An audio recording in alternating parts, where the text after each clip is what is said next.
পুরোটাই আছে। Thank you. আরজির schedule পাওয়াটা হচ্ছে সবচেয়ে বড় সমস্যা। আমি খুব কষ্ট করে সুপর্ণার শিডিউল পেয়ে গেছি। মানে আমাদের মেইন ক্যারেক্টার সুপর্ণা করছে। সুপর্ণা খুবই ভালো হবে। আমি তো শুনেছি ইদানিং নাকি সে খুব ভালো অভিনয় করছে। ভাই আমার কিন্তু প্রি প্রোডাকশনের সমস্ত কাজ শেষ, এখন শুধু আপনার গল্পটি হাতে পাওয়ার অপেক্ষা। আচ্ছা ঠিক আছে, আমি আশা করছি আগামী 2-3 দিনের মধ্যে আমি স্ক্রিপ্টটা শেষ করে ফেলতে পারবো। Good, very good. ভাই একটা কথা বলি, যদি কিছু মনে না করেন। হ্যাঁ অবশ্যই, কেন নয়। আরে রাইটার আর ডিরেক্টরের মধ্যে রসায়নটা যদি ভালো না হয় তাহলে ভালো প্রোডাকশন হবে কি করে?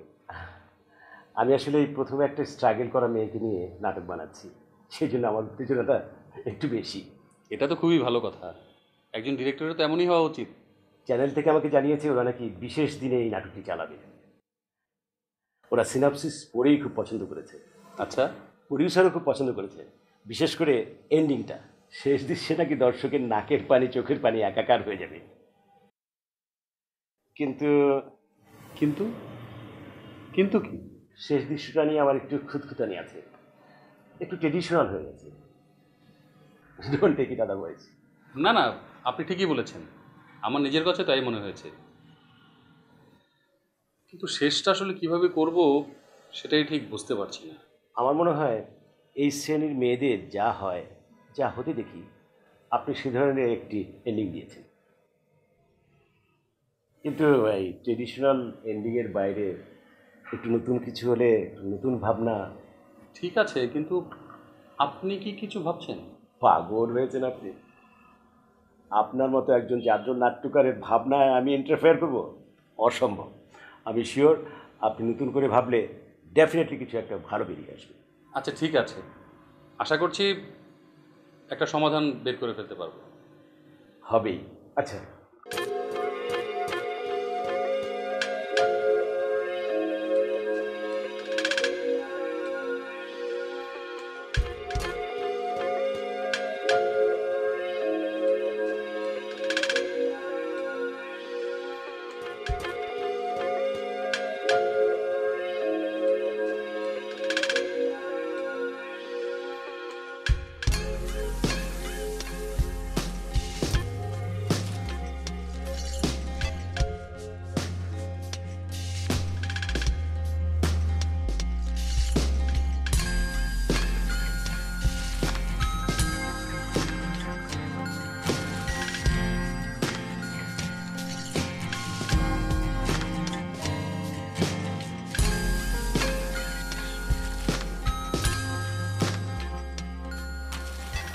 রফিকটা যে কিছু রান্না করে না, মানে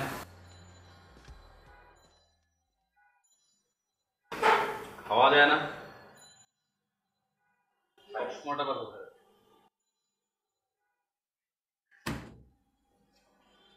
টেবিলটাও এলোমেলো করে রেখেছি। এই ছেলেটাকে নিয়ে আমি যে কি করি। রফিক,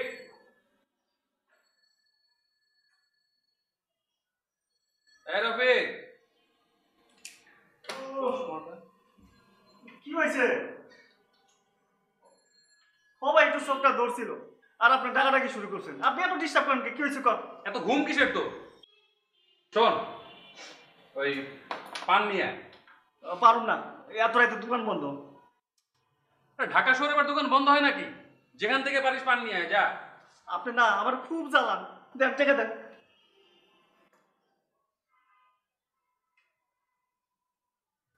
এই যে শোন, সুরভি জর্দা দিয়ে ভালো করে বানানো, ঠিক আছে? যা। এই যে আপনি যে শুরু জলটা খান এটা তো আমি জানি, এই এক কথা বারবার কোনটা আপনি একটা কুঅভ্যাস, এই কুঅভ্যাসটা ছাড়েন। শোন, তুই এক কাজ কর, তুই একটা সুরভি জর্দা একটা কৌটা নিয়ে আয়, ঠিক আছে? আচ্ছা এটাই ভালো, একদিন আমরা মেলা খাইতে পারবো, রোজ রোজ যাওয়া লাগবে না।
পড়লাম।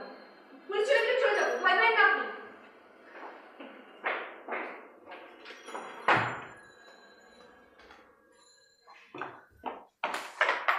বিদায় করো। ওর উপরে শুধু শুধু রাগ দেখাচ্ছেন কেন? তুই খুব কাজ করো।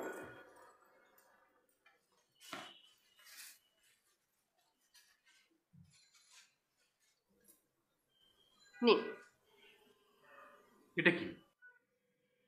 পান, সুরভি জর্দা দেয়া আছে। আমি সুরভি জর্দা দিয়ে পান খাই, আপনি কি করে জানেন? আমি আপনার সবই জানি, কিন্তু আপনি আমার কিচ্ছু জানেন না। নিন পানটা খান। একজন অপরিচিত মহিলার দেয়া পান আমি কেন খাবো? আরে পুরুষের কাছে নারী আবার অপরিচিত কবে ছিল? হ্যাঁ, আচ্ছা আপনি আমাকে সত্যিই চিনতে পারছেন না? সত্যি আমি আপনাকে চিনতে পারছি না।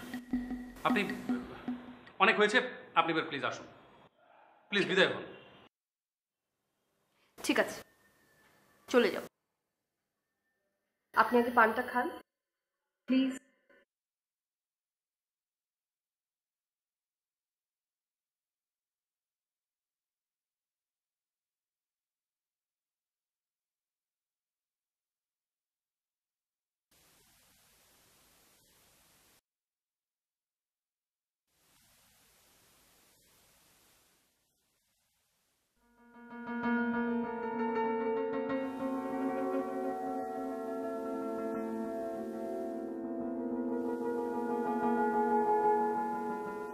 কি ব্যাপার, আপনার মুখটা এমন ঘোলা ঘোলা লাগছে কেন? স্রষ্টা যদি তার সৃষ্টির প্রতি অবিচার করে তাহলে তো অসঙ্গতি দেখা দেবেই।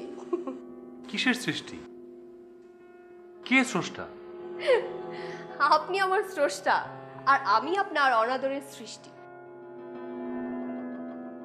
বলতে পারেন প্রতিবন্ধী। আচ্ছা, যাকে সৃষ্টি করেন তার দুঃখগুলো যদি অনুভব করতে নাই পারেন তাহলে কেন সৃষ্টি করেন বলেন তো? শুধু ব্যবসা, টাকার জন্য তো? আমিও টাকার জন্য দেহ বেচি, আপনিও লেখা বেচেন টাকার জন্য। স্রষ্টা আর সৃষ্টি একই বিন্দুতে দাঁড়িয়ে আছে। কে আপনি? সত্যি করে বলেন তো। এক বারবরিতা, লোকে যাকে বলে বেশ্যা।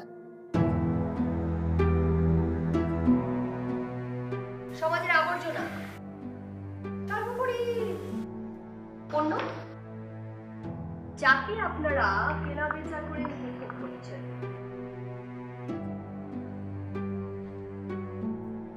আমি আপনার গল্পের চরিত্র সুরভি।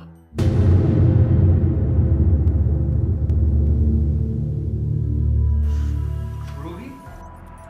না না, আপনি মানে তুমি কি চাও? একটা প্রশ্নের উত্তর চাই। কি প্রশ্ন? বলছি, আচ্ছা তার আগে বলুন তো আপনার কাছে কি বডি স্প্রে হবে? আমার সারা শরীর থেকে না কেমন একটা গন্ধ বেরোচ্ছে। বডি স্প্রে হবে? হ্যাঁ। কেন তোমার কাছে নেই? মানে শুনেছি তোমাদের ব্যাগে গুলো থাকে। ও হ্যাঁ, আমি তো ভুলেই গিয়েছিলাম। আসলে পুলিশের ধাওয়া খেয়েছি তো, সেই জন্য আসলে ভুলেই গিয়েছি যে আমার ব্যাগে বডি স্প্রে আছে।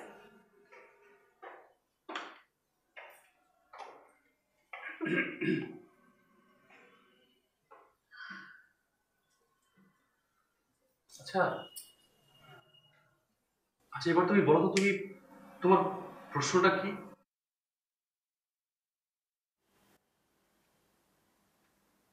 আপনি আমাকে কেন মেরে ফেললেন বলেন তো? কেন নাটকটা ভেবে শেষ করে দিলেন? হ্যাঁ, আমি আমার জীবনের পরিণতি নিয়ে সমাজের কাছে হাজারো প্রশ্ন দাঁড় করালাম, ঠিক তখনই আপনি আমার কোনো প্রশ্নের উত্তর না দিয়ে, সমাজের সমস্যার সমাধান না দিয়ে আপনি পুলিশের গুলিতে আমাকে এমনি মেরে ফেললেন কেন? দেখো, আমি একজন লেখক। আমার নাটক কখন কোথায় কিভাবে শেষ হবে সেই প্রশ্নের উত্তর দিতে এই রাত দুপুরে তোমার কাছে আমি বাধ্য না। আপনি বাধ্য, কারণ আপনি লেখক। সুরভিদের জীবনে শুধু সন্ধ্যা নামবে, ভোর হবে না সেটা তো হতে পারে না। সমাজের প্রতি তো আপনার কমিটমেন্ট থাকতেই হবে। সেটা অবশ্যই আমার আছে। আর আমি তো তোমাকে এমনি এমনি মেরে ফেলিনি। তুমি অপরাধ করেছো, আর তাই আমি তোমাকে শাস্তি দিয়েছি। আমি অপরাধ করেছি? আমি কি অপরাধ করেছি? তোমার কোনো অপরাধ ছিল না বলতেছো? না, আমি কোনো অপরাধ করিনি। তুমি তোমার প্রেমিককে ঠকিয়েছো। প্রেমিক? আমার জীবনে কখনো কোনো প্রেমিক ছিল না, ছিল পুরুষ, আমার জীবনের প্রথম পুরুষ। ওই হলো, তুমি তোমার জীবনের প্রথম পুরুষকেই ঠকিয়েছো। আসলে আপনার কাছে আসাটা আমার মোটেও উচিত হয়নি, কারণ আপনিও একজন পুরুষ, আর সব পুরুষই এক, কোনো পার্থক্য নেই। সব পুরুষ এক, কোনো পার্থক্য নেই? ও হ্যাঁ আছে। বলা হয় বাতি নিভালে সব পুরুষের চেহারা এক। কথাটা মিথ্যা। আমি তো অন্ধকারের মানুষ, আমি জানি পুরুষের প্রকার দুই, গোফ ছাড়া পুরুষ আর নে এই টাকাটা রাখ। মনে করে চিঠি আর ঠিকানাটা নিছিস তো? হ্যাঁ। ফরিদা একটা ভালো মেয়ে, শুনছি অনেক বড় ব্যবসায়ীর সাথে বিয়ে হয়েছে। আমার বিশ্বাস ও আমাকে ফালাইব না। তাই ব্যাগটা দে। চাচি, আমিও যাই সুরভির সাথে। না, তোমার যাওয়া লাগবে না। কেন যাওয়া লাগবে না? কেন, যাক তোর সাথে। তুমি বুঝবা না। এই তুই মাঝে সাঝে আমাদের বাড়িতে আসিস। পারতে না, কালকে তোমার পরীক্ষা। হ্যাঁ, রাতেই তো ফিরে আসবো। আমি চাই তুমি ভালো রেজাল্ট করো। তুমি ছাড়া আমার আর কেউ নেই। বাবা মার অমতে ভাইজান বিয়ে করার পরে তোমার উপরেই আমাদের একমাত্র ভরসা।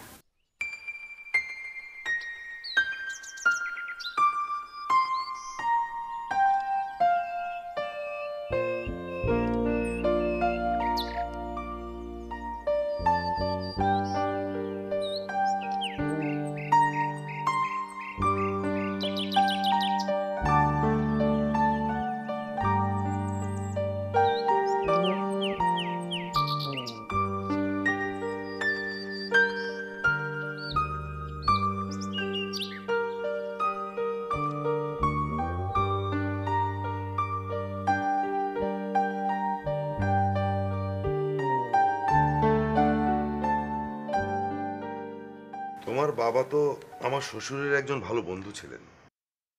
ফরিদার জন্য অনেক কিছু উনি করেছেন। এখন তোমার বাবার জন্য আমরা যদি কিছু একটা করতে পারি, সেটা তো আমাদের জন্য সৌভাগ্যের ব্যাপার। তোমার বুবু তো বাসায় নেই, বাসায় ফিরুক, তার সঙ্গে কথা বলি।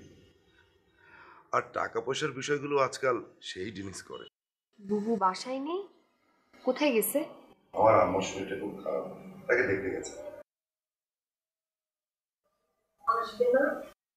হ্যাঁ, আসবে না কেন, অবশ্যই আসবে, কিছুক্ষণের মধ্যেই চলে আসবে।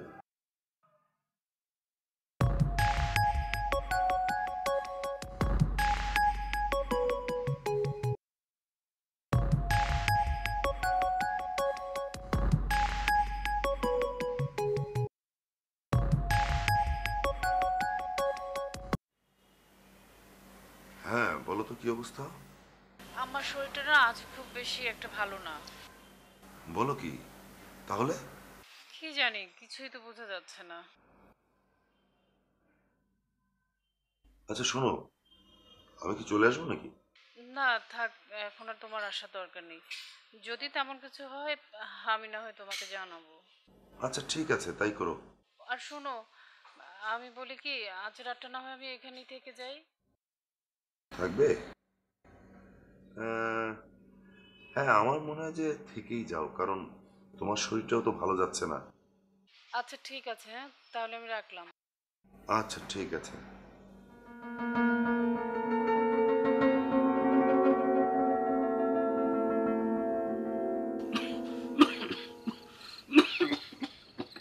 চাচা, আপনি তো চিন্তা করেন কেন? আমি আছি না, সব ঠিক হয়ে যাবে। চাচি, হ্যাঁ সুরভি মনে হয় আজকে রাতে ঢাকা থেকে ফিরবো না। হ্যাঁ, ফোনে তো তাই জানাইলো। আজকে রাতটা বরং আমি এখানে থাকি। না বাবা, তুমি এই কাজটা করো না, সুরভি শুনলে খুব রাগ করবো। তোমার কালকে পরীক্ষা না? ঠিক আছে, তাহলে কিছুক্ষণ সময় থাকে। আচ্ছা ঠিক আছে, থাকো, তুমি বসো। হ্যাঁ জি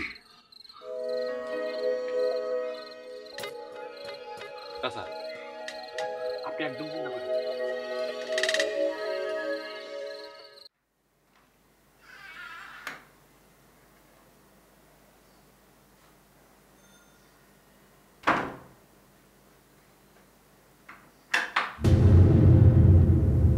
কি ব্যাপার?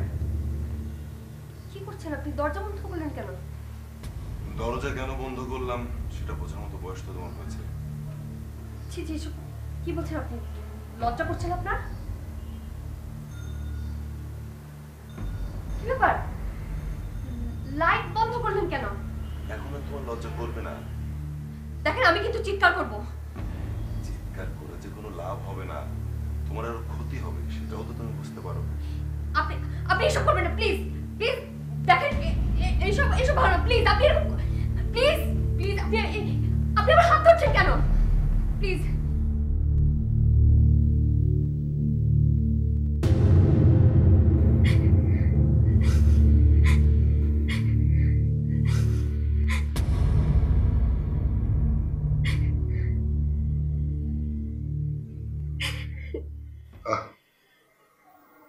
কান্নাকাটি করো না তো। শোনো, ওই সামনে আলমারি খোলা আছে, ওখানে টাকা আছে, তোমার যা লাগে নিয়ে যাও, সংকোচ করো না।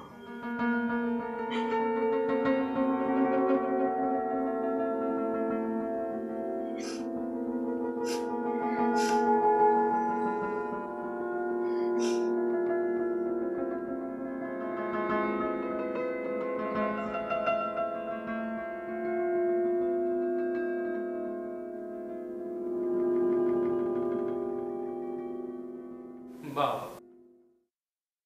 শেষ পর্যন্ত তাহলে তুমি আমাকে তোমার প্রেমিকের সাথে মিলিয়ে দিলে। আমি আপনাকে আগেও বলেছি,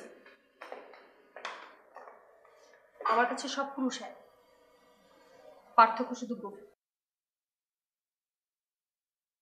আচ্ছা ঠিক আছে, তুমি আমাকে একটা কথা বলো তো, সেদিন রাতে তুমি যা করেছো সেটাকে অসহায় আত্মসমর্পণ বলে নিজেকে রক্ষা করার জন্য কি সামান্য প্রতিরোধ তুমি করেছিলে? এটা কি কোনো অপরাধ না? আপনি একটু চিন্তা করুন তো, আমাদের যদি অভাব না থাকতো, আমার বাবা যদি অসুস্থ না হতো, সেদিন কি ওই বাসায় আমাকে যেতে হতো? হতো না। তার মানে সেদিন তোমার কোনো অপরাধ ছিল না বলতেছ? না, ছিল না। মানুষের মধ্যে দ্বৈত সত্তা কাজ করে, আর সেদিন আমার বাবা অসুস্থ জেনে আমার ভেতরে আরেকটা আমি আমাকে কোনো বাধা দেয়নি। দেখো সুরভি, পৃথিবীর সব অপরাধীরাই তাদের সপক্ষে যুক্তি দাঁড় করায়, আর তাদের সেই যুক্তিটাকে তাদের অকাট্য বলে মনে হয়। কিন্তু এরপর আমি না হয় সে কথা মানলাম, কিন্তু এরপর কি হলো? এরপর কিন্তু তুমি তোমার সেই জঘন্য কাজটাকেই পেশা হিসেবে বেছে নিলে। জঘন্য পেশা? আচ্ছা আমাকে বলুন তো, চাহিদা যদি না থাকে তাহলে তো যোগানো থাকে না। আর আপনাদের জন্যই তো আমাদের এই পেশা, আপনার জন্য আমার এই পেশা। তারপর কি হলো? আমার বাবা আরো অসুস্থ হয়ে গেল, আর সম্পদের বাবা হঠাৎ একদিন মারা গেল।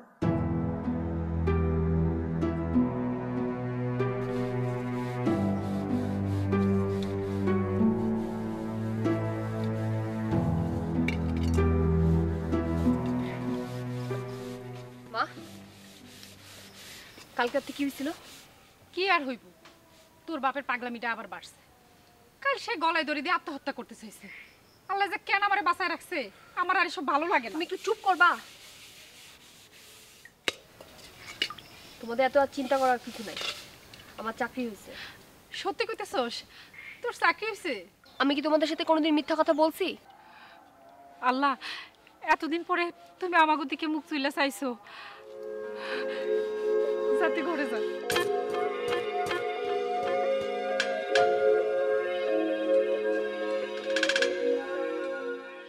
তুই কবে জয়েন করবি রে? 2-1 দিনের মধ্যেই ওরা ফোন দিবে। ও, তোর একটা কথা বলতে চাইছিলাম। বলো। মানে তোর ভাইজানকে খবর দিলে হইতো না? আজকাল তো কতজনে এইভাবে বিয়ে করতেছে। তোমার কি ধারণা ভাইজান বাবার অসুস্থতার কথা জানে না? ঠিকই জানে, জেনেও আসে নাই। তুমি এটা বুঝো না? আর কেমনে আসবে? আছে তো এক ডাইনির খাঁচায় বন্দি। না, আমি ভাবছিলাম ভবিষ্যতে যাতে আমরা কারো কথার নিচে না পড়ে থাকি। আচ্ছা মা, তুমি কি চাও যে বাবা এখনই মারা যাক? ভাইজান যদি আসে বাবা হার্ট অ্যাটাক করে মারা যাবে, এটা বুঝো না তুমি? ভবিষ্যতে যাতে এইসব কথা না বলো। ঠিক আছে, আর কমু না। তুই যেখানে থাকবি তার ব্যবস্থা করছস? কই আর থাকবো, নিহাল ভাইয়ের বাসায় তুলতে হবে। ঠিকই কইছিস। এই মানুষটা না থাকলে আমাকে যে কি অবস্থা হইতো। আল্লাহ একেবারে ফেরেশতা রূপে আমার কাছে ওনারে পাঠিয়ে দিছে।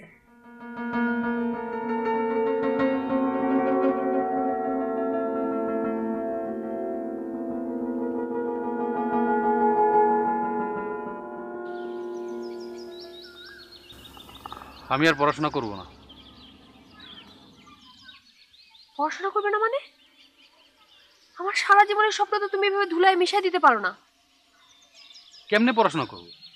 বাবা মারা গেছে, সংসার চালানোই তো কঠিন। তিনি সব ব্যবস্থা করে দিবেন।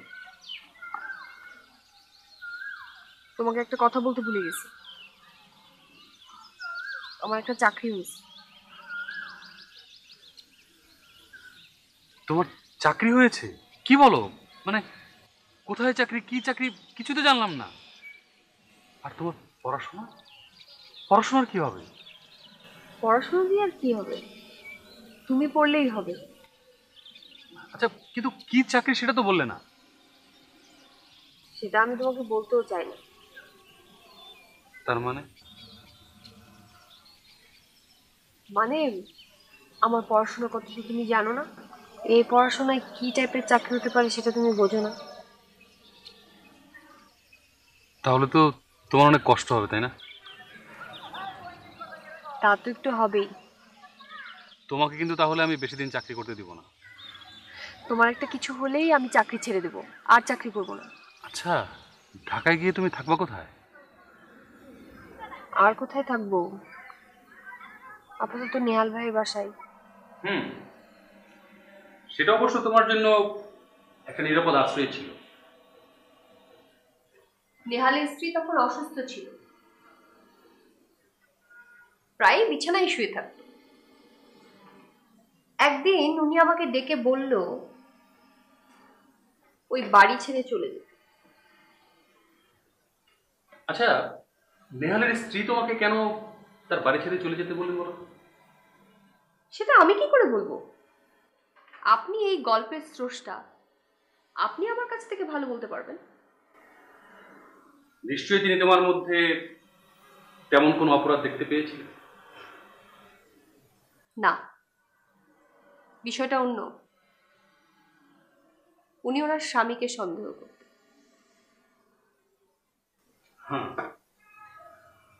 হ্যাঁ হ্যাঁ, তুমি ঠিকই বলেছো। আমি আসলে তেমনটাই লিখেছি। স্বামীর বিষয়ে সন্দিহান একজন অক্ষম স্ত্রী তোমার মতো একজন সুন্দরী রমণীকে তার বাড়িতে আশ্রয় দিতে চাইবেনি। এক্ষেত্রে অবশ্য নেহালের স্ত্রীকে দোষ দেওয়া যায় না। তার মানে কি আমার দোষ ছিল?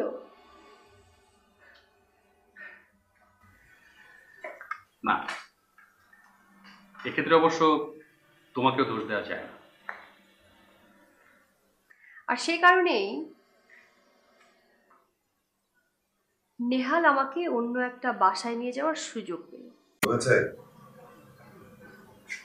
হ্যাঁ, কিন্তু এত ভাড়া আমি কিভাবে দেবো, আর বেতনই বা কত হবে? তুমি কেন আশা করছো শুধুমাত্র বেতনের টাকা দিয়ে তুমি তোমার বাবার চিকিৎসা করাতে পারবে, মায়ের খরচ, তার উপর তোমার প্রেমিকের পড়াশোনা।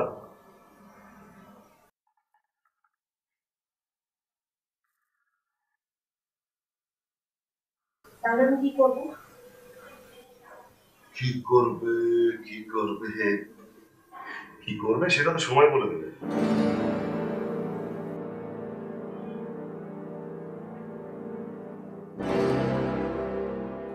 লেখক হিসেবে আপনার এই লাইনে অভিজ্ঞতা কম। ক্যান্সারে ভরা টিউমারটি শহরের 2-1 জায়গা থেকে অপসারণ করার পর তা এখন সমাজের বিভিন্ন শরীরে ছড়িয়ে গেছে। আর কারা কারা এটাকে পেশা হিসেবে নিয়েছে, লেখক হিসেবে তো আপনার এটা না জানার কথা না। আমার তো সে খবর রাখার দরকার নেই। আমাদের সমাজের এমন অনেক দরিদ্র মানুষ রিক্সা চালিয়ে কষ্ট করে জীবন নির্বাহ করছে। অনেক সুন্দরী মেয়েরাও নিজের সম্ভ্রম রক্ষা করেও গার্মেন্টসে চাকরি করে তাদের জীবনযাপন করছে। কিন্তু আমার বেলায় পরিস্থিতি ছিল ভিন্ন। তার মানে তুমি এখন নিজেকে রক্ষা করার জন্য বলবে যে তুমি পরিস্থিতির শিকার? আপনার কি মনে হয় আমি পরিস্থিতির শিকার ছিলাম না? আপনি কি কখনো জানতে চেয়েছেন আমার মতো একটা মেয়ের কাছে, আমার মতো পরিস্থিতিতে পড়া কোনো মেয়ের কাছে জানতে চেয়েছিলেন আপনি? বলুন। নাকি শুধু এই এসি রুমে বসে ল্যাপটপের কিবোর্ডে লিখেই যাচ্ছেন কল্পনা করে? আচ্ছা, আমি না হয় সেটাও মানলাম, কিন্তু সম্পদের ব্যাপারটা? সম্পদের ব্যাপারটা সেটা তো আপনি লিখেছেন, আমার থেকেও আপনি ভালো বলতে পারবেন। আমি তো তখন বুঝে গেছি আমার চাকরিটা কি।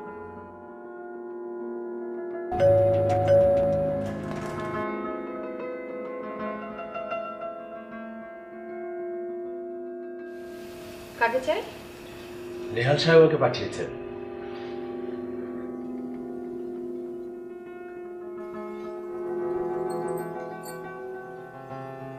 ও, ভেতরে আস। Thank you.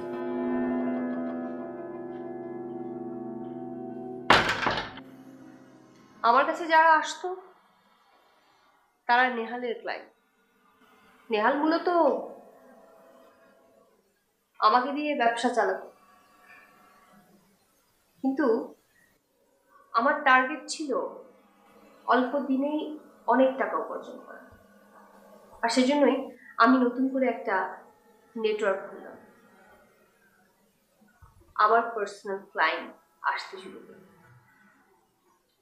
তখন আমার হাতে অনেক টাকা, অনেক অনেক। আর এর মধ্যে সম্পদের পড়াশোনাও শেষ হয়ে গিয়েছিল। আমিও হাঁপিয়ে উঠেছিলাম। আর সেজন্য একদিন গ্রামে গেলাম।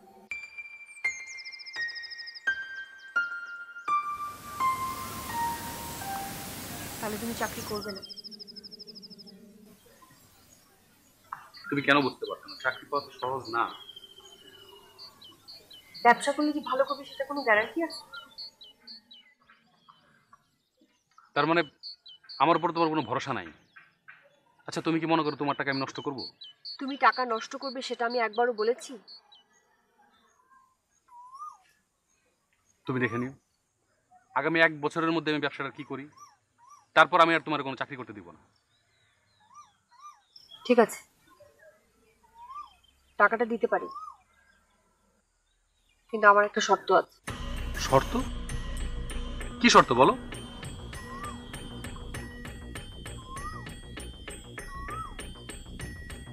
তুমি এই 1 বছর আমার সাথে দেখা করতে পারবে না। এই 1 বছরের মধ্যে যদি তুমি নিজের পায়ে দাঁড়াতে পারো তাহলেই আমাকে পাবে। আমার জীবনের যত সঞ্চয় ছিল সব আমি সম্পদকে দিয়ে দিলাম, আমার কাছে কিছুই রাখলাম না। কিন্তু আমার টাকা দিয়ে ব্যবসা করে সম্পদের টাকা বেড়েছে কিনা সেটা জানতে না পারলেও তার জওয়ানি যে বেড়েছে সেটা বুঝতে পারলাম। আর সেই দিনটি ছিল আমার কাছে সবচাইতে কঠিন দিন।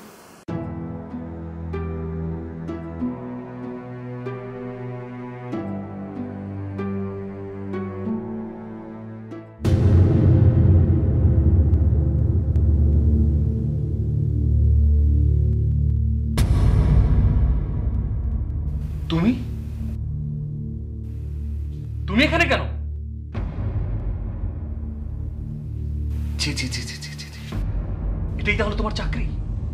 হ্যাঁ, এটাই আমার চাকরি। আমার কথা না হয় বাদই দিলাম, তুমি তুমি কেন এখানে এসছো বলো? কাস্টমার হিসেবে যে তুমি এখানে এসছো, তোমার কোনো দোষ নেই? না, দোষ নেই।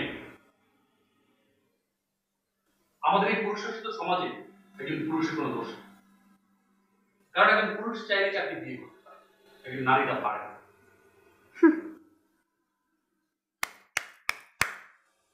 বাহ, চমৎকার ভাবে আপনি পুরুষের প্রতিনিধিত্ব করে যাচ্ছেন। আর সম্পদ, সম্পদ এটা কি করলো? বাড়ি থেকে বের হয়ে গিয়ে থানায় গিয়ে আমাকে অ্যারেস্ট করালো। আর পুরুষ কাস্টমার দেখে তার ছবি পত্রিকায়ও আসবে না, পত্রিকায় শুধু ছবি আসবে আমাদের। এরপর আমি জেলে গেলাম। কিন্তু এরপর তো আমি তোমাকে জেল থেকে বের করে নিয়েছি। কি লাভ তাতে? কি লাভ হলো তাতে? আমার খালাস পেয়ে আমার কিছু হলো? কেউ কি হাত বাড়িয়ে দেবে তার ভালোবাসার হাতটা আমার কাছে?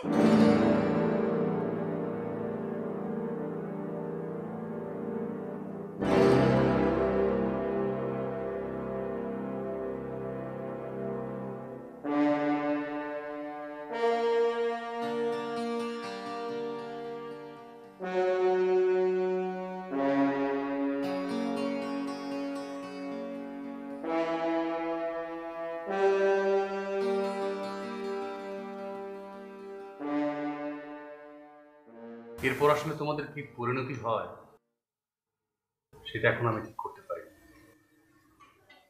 আর সেজন্যই আপনি আমাকে পুলিশের গুলিতে মেরে ফেললেন, তাই তো? কি সহজ সমাধান!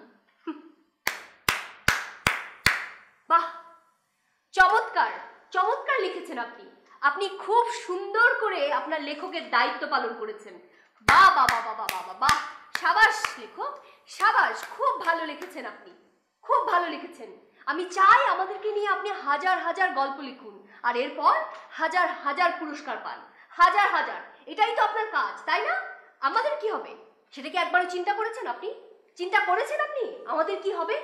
আমরা শুধু এরকম অন্ধকার গলিতে বছরের পর বছর ঘুরতে থাকবো? হ্যাঁ, কি চান আপনি? হ্যাঁ, কি চান? বছরের পর বছর অন্ধকার গলিতে ঘুরতে থাকো আর একদিন পুলিশ এসে আমাদেরকে মেরে ফেলবে? বছরের পর বছর অন্ধকার গলিতে ঘুরতে থাকো আর একদিন পুলিশ এসে আমাদেরকে মেরে ফেলবে? বছরের পর বছর অন্ধকার গলিতে ঘুরতে থাকো আর একদিন পুলিশ এসে আমাদেরকে মেরে ফেলবে? বছরের পর বছর অন্ধকার গলিতে ঘুরতে থাকো আর একদিন পুলিশ এসে আমাদেরকে মেরে ফেলবে? বছরের পর বছর অন্ধকার গলিতে ঘুরতে থাকো আর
ভাই, স্ক্রিপ্টটা নিতে আসলাম।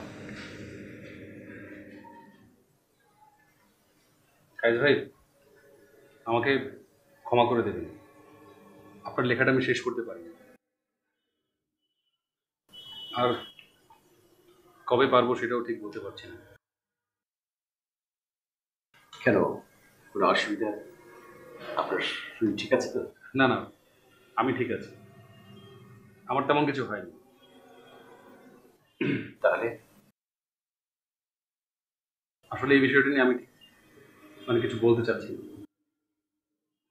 আপনি আমাকে ক্ষমা করবেন।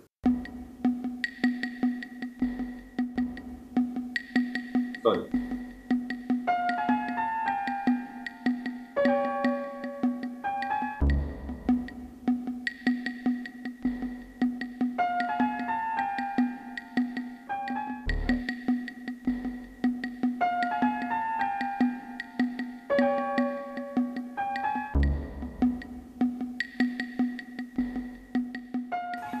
এই যে সাহেব, লাগবে নাকি? সুরভি?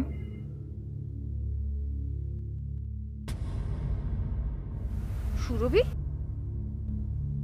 এটা আবার কে? পাগল নাকি?